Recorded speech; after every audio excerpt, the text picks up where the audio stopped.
Hey guys, welcome to my channel. I'm Greg. I'm going to go over Ethereum. I've been over Ethereum for a long while and give you guys my take on what's going on with this asset, guys. So what I'm doing is there's a couple options. I'll break this down for you real quick. Okay. So Ethereum had a peak up here. It came back down here to 892 bucks. That was definitely a buy zone right there.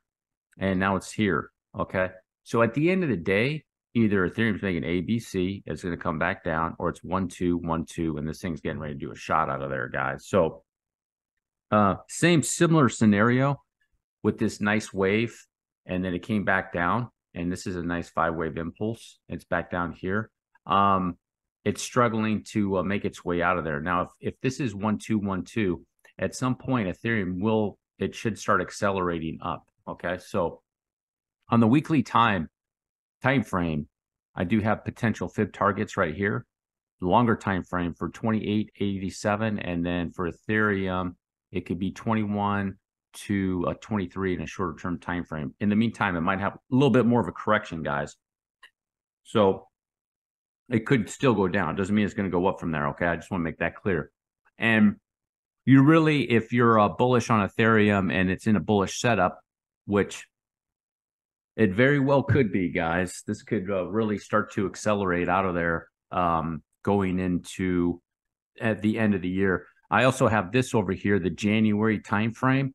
So I'm looking at some data, trying to put some things together, going with the algos. Nothing is 100%. Never is, never will be. If you're ever looking for certainty in the market, you will never find it, period.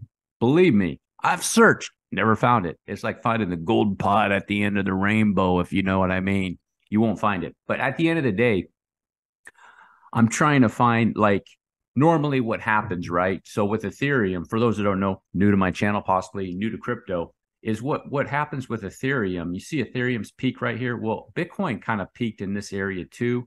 And you can see like right in this area, kind of Bitcoin peaked. I think it was February.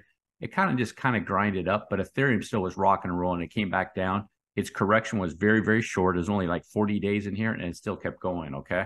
And that's typically what happens with the cryptocurrencies. A rotation, what happens is those are in Bitcoin. They come from Bitcoin. It shoots up. Oh, okay, Bitcoin's good. Let me go over into Ethereum, make some more gains, and then they rotate into larger cap cryptos and the smaller cap cryptos. Generally speaking, that's how it usually happens. Okay. In this scenario, it could happen too. So I'm looking with data with algos is that to see if there's going to be more of a thrust with Ethereum going into a later than Bitcoin. And I'm still have it in my sights. It's not 100, like I said, it's not 100%, guys, but it does seem like that there could be a thrust all the way into January for Ethereum. Okay. And then a correction. How high is this going to go? I have no idea, guys. If this is a 1-2, 1-2 setup, it should be accelerating extremely. It should really start accelerating, guys. Like, it's a small 1-2, but as an example, if you come down here, this would be your 1-2, your 1-2, and you can see it accelerated. Okay, 1-2, 1-2. It should start accelerating. If it doesn't, very odd for a cryptocurrency, but it remains to be seen. That's going to be very, very good for the altcoins if Ethereum can do that. So short-term targets right there. Now I have it on the 10-day chart, and I try to go to the highest time frame, make sense of it, because if I go to a monthly chart or a longer-term chart, this 200-day moving average, you know, it disappears because it hasn't been around long enough. But you can see with the moving averages, when Bitcoin, or not Bitcoin, Ethereum is bullish, you see how the 9, the 21, and the 40 are all in order, and it's bullish. And it curves back around. You got a cross right here, the 9 on the 21 and the 9 on the 40, and goes bearish. Okay. And then it had to suss itself out over here in this section, right? And then once the 9 and 21 and the 40 get back in order, boom, they go like that. So here's the 200 on the 10-day, and it hit there, and it's above it. Okay. So if you take a look at where it is right now, you have a good shot that Ethereum went through a section like this right here, except this is much bigger and longer. Okay. Much more of a thrust. And then you can see the moving averages were, you know, sussing themselves out. And then it came over into this section, and they went in order again to thrust up. Now here, you can see with Ethereum on these moving averages, you have, let me get a brush. You see, here's the, in this section is your 9, okay? So it could come back down because it's got to correct. So here's your 9. You want to start seeing this like that. So I'm going to make that, I'll make that yellow, right? Because it's, well, orange. Let me make it orange like that, okay? And then you have your 21 like this, right? So it should start going up like this, something like that. Okay, I'll turn that to blue. Okay, I'm just giving you as an example. You can see how these moving averages, here's your 40 period moving averages, right? You can see, I'm just giving you an example. You can see how once these things get in order like that, that's going to really be a good signal. It'll take it some time. Obviously, it could bounce in here a little bit like it did down here, guys, okay? Let me go back down here. You can see went up, bounce, bounce, bounce, bounce, bounce, thrust it out of there, hit on that 9, and boom. So that's what I'm kind of looking for to see. If it gets into that order again, you could see acceleration with Ethereum all the way into, who knows, like January, like acceleration up into here. Now, where's it going to go? Is it going to go to, I mean, I have these targets and then $2,800 target. And if it can get past there and turn that into support, it can accelerate even more, guys. But remains to be seen right now what this is going to be doing. But that's what I'm checking out for Ethereum. And if it does do that acceleration, that's going to be really, really good for some altcoins, guys. Okay. Now, as far as a target on the daily, okay, I'll show you right here for Ethereum, okay? As far as a target, you see these moving averages right now are all messed up, okay? So in this section, you got a 5-wave move right here. It's looking like it wants to come right down to that 200, guys, on the daily, okay? So like this for Ethereum, stuck in that area, and boom, okay? Let me put that back on black, just like that, guys, okay? And also, too, this is a zone, previous 4th wave. Previous wave right there would be the zone for Ethereum, just like that. So you could say 1820 as low as 1795 or something like that for Ethereum, guys. Because this is definitely an impulse move right here. You can see that's a nice 1, 2, 3, 4, 5. And you can see in this scenario, look at that. Ethereum made a deep wave 4 and a pretty shallow wave 2, smaller wave 2, big wave 4 in that scenario. And then it could possibly get out of there. So this is like, you know, you got a 5-wave move here. You got a shallow correction over here. You know, this could be very bullish, guys. A impulse move here, a long drawn out 2nd wave correction over here. And now it has this over here, a shallow 2nd wave correction over here. And then maybe one more over here. And then, you know, you have a good shot, a really good shot that this could start accelerating up. If it's not a bearish sequence, guys, okay? Like I said, for a bearish sequence is A, B, C, it's done, and then it's going to come back down here. But my algos are suggesting upside. So if they're suggesting upside, then more than likely you got a 1, 2, 1, 2. There's no other way to cut that pie unless somehow it's going to be doing some face-ripping C wave. And it could do a face-ripping C wave. It could do a face-ripping C wave all the way up to 1.618 like that. So it'd be A, B, face-ripping C wave, 1-to-1 would definitely be a target, and all the way up to 1.618. So that would be like a flat move. But that would be odd, in my opinion, that it would be doing that type of move, but you never know. It could do that, guys. It's notorious. Cryptocurrencies are notorious for doing face-ripping C waves. Sometimes are much better than the impulse waves themselves at times. So A, B, and then it's just, you know, C wave like that, guys. And then up here, and then it could correct. But as it stands right now, I'm more bullish on this than anything. It's just taking its time. I made in previous videos, you know, here's this initial 1st wave back in here. Here's this 3rd wave, take its time.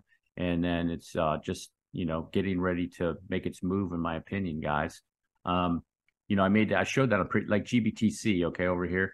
I showed that on GBTC in the beginning of its waves, that's what it does. That's what a lot at stocks, all of them do that. So initial first wave, smoke show for the most part, back down, and then it just takes its time in this initial first wave of the third wave. This whole thing was probably the fourth, and then it was off. So you could be in a similar scenario with Ethereum. So, and that would be the target right there, guys. I'd be checking that out. 1790, 1786 in that area for Ethereum. And then after that, I would be looking at 21 to 23. Okay. You want to see a pretty good impulse move up there. It'll probably be really quick. So if it's very quick and it just goes into a fourth wave, it'll go into that wave, and then it'll probably have another shallow correction to accelerate, and it'll just get out of there real quick. More than likely, guys. So that's how I'm looking at that. Like I said, guys, if this can accelerate through here, you can have a lot of good alts making moves, including Matic that I went over. But they're, it's if it's going to do this, okay, and it's going to accelerate up, okay, and you those altcoins that you're in, and they start doing those shots, you're going to want to make sure you take your profits on those altcoins just to be on the safe side. You know what I'm saying? So, don't count on Ethereum just doing a shot. I do have higher end targets on Ethereum. I'll go over to a monthly chart. I will show you here for Ethereum. Okay.